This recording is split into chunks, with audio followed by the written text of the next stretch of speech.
Bonjour à tous. Ben voilà, je viens de me fabriquer une mortaiseuse, on va dire, pour tour, pour faire des rainures de clavettes sur les axes. Voilà. Donc il y a cette pièce-là, où il y a un mandrin au bout. Je mettrai peut-être un porte-pince avec une pince à la place du mandrin, je verrai plus tard. Pour l'instant, j'ai mis un mandrin, donc on met la fraise là au bout. Voilà. Et puis un petit monteur à côté.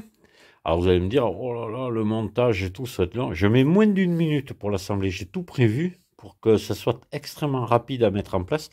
Même la protection courroie, elle est montée sur un aimant. Donc je la tire. Mais enfin, elle est hyper rigide, l'aimant est puissant. Voilà, ça marche nickel. Je suis pas tout à fait terminé. Il me reste au niveau électrique à finir les branchements parce que je suis passé par un petit convertisseur, enfin pas un convertisseur, un variateur de fréquence comme ça. Je vous explique un petit peu parce que ça c'est intéressant. Au passage, vous avez vu cette petite pompe à huile. C'était au grand-père de ma femme, ça. Je l'ai remise en état, elle fonctionne bien. C'est très vieux, elle doit au moins avoir 100 ans. Voilà. Et ça, c'est génial, ces petits variateurs. Voilà. Donc là, je suis bientôt fini. Ça me permettra donc de faire des rainures de clavettes, mais aussi, c'est réversible. C'est-à-dire que je peux le mettre dans l'autre sens maintenant. J'ai tout prévu pour que ça puisse tourner comme ça. Et pour pouvoir venir faire des perçages ici sur des disques, comme ça, sur des poulies, sur des pignons. Pour pouvoir faire des perçages, par exemple, à 120 degrés ou autre. Hein. C'est très pratique aussi, ça. Voilà, voilà. Donc, le petit variateur, ça, c'est intéressant.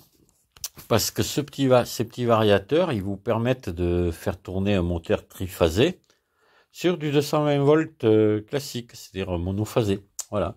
Donc là, je suis en euh, couplé en triangle et pour être en 220 tri.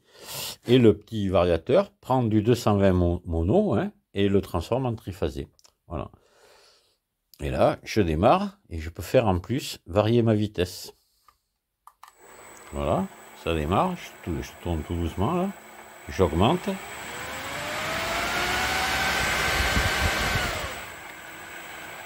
Il y a un peu d'huile de la graisse qui gicle des roulements. J'en ai mis un peu trop, voilà. Alors ça c'est vraiment bien. Et ça c'est vraiment pas cher. Pour un petit moteur comme ça, avec 7,50 €, vous avez le variateur. Made in China, évidemment. Et bien voilà. Maintenant, il me reste à faire un boîtier pour le variateur, le mettre sur un support, je vais le mettre à côté. Pareil, aimanté aussi, qui soit facilement comme ça démontable. Et voilà. Je vous laisse et je vous dis à très bientôt. Au revoir.